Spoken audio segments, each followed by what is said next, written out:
Our chapters this week in Ignite the Truth begin near the end of the book of Numbers. The Hebrew name for this book is Bamidbar, which means in the wilderness. The Hebrew title captures the essence of this entire book, a record of wandering, testing, faithfulness, and failure, all played out in the harsh crucible of the desert. We've been reading the story of Israel's 40-year journey in the desert due to their unwillingness to enter and possess the land.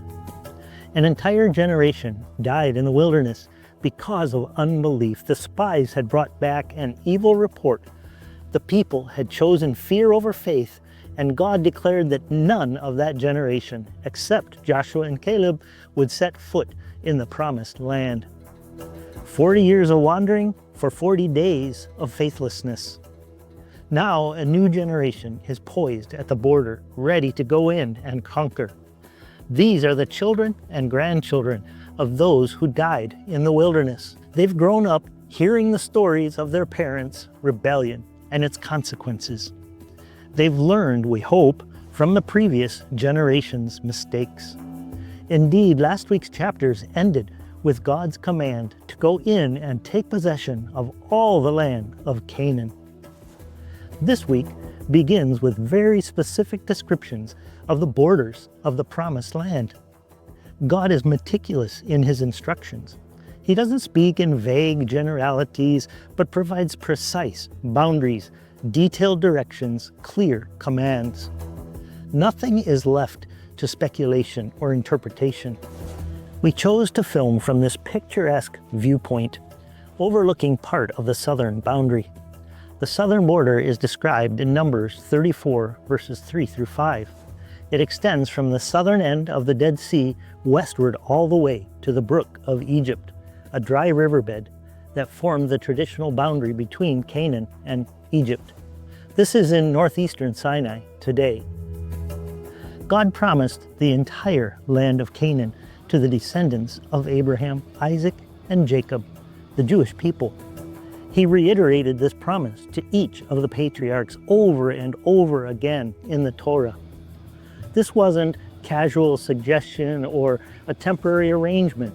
This was a covenant, a solemn pledge from the eternal God to his chosen people. When God cut covenant with Abraham in Genesis 15, he passed between the pieces of the sacrifices alone, signifying that this covenant depends entirely on God's faithfulness, not on Israel's performance. It was unconditional and irrevocable. The God of Israel, the God of the Bible, is sovereign.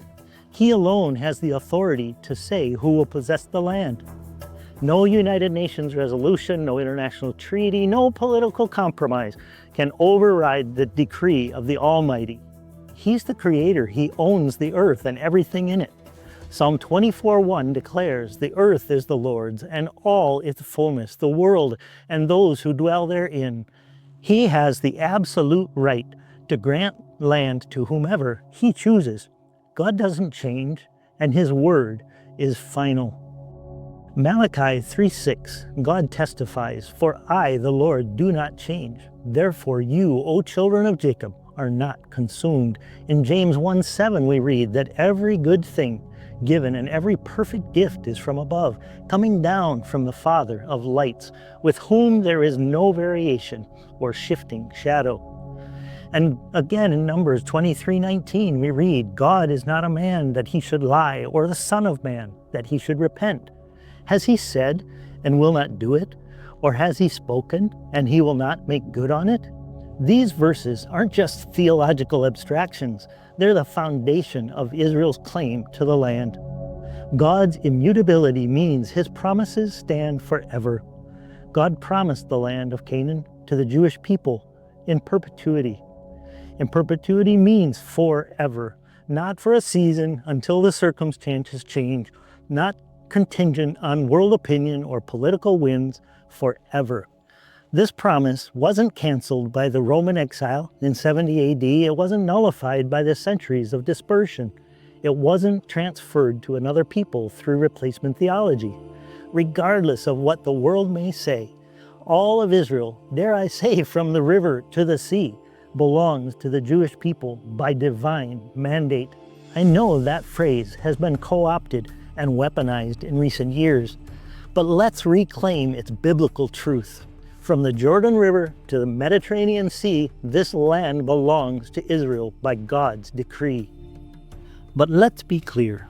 While God's promises affirm the Jewish right to sovereignty in their ancestral homeland, they are not about excluding or exiling others. Israel has consistently embraced those who choose to live in peace alongside them. And today, minorities serve with full civil rights across every part of society. This vision of shared citizenship reaches back to 1948, while Arab leaders urged Arabs to flee. Jewish leaders asked them to stay as equal partners in building the nation. God's covenant never meant and never means that those who live here peacefully are unwelcome or treated as second-class citizens. From the time that the Israelites re-entered the land under Joshua, there has been a continual Jewish presence here.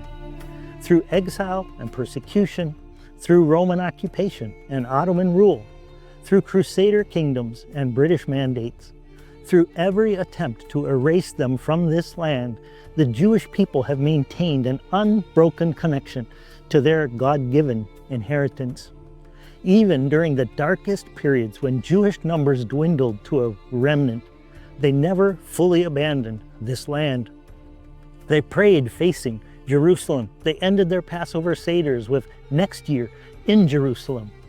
And generation after generation kept alive the dream of return. As believers, we need to be ready to defend the Jewish people's right to the entire land based on the biblical texts and God's unchanging character.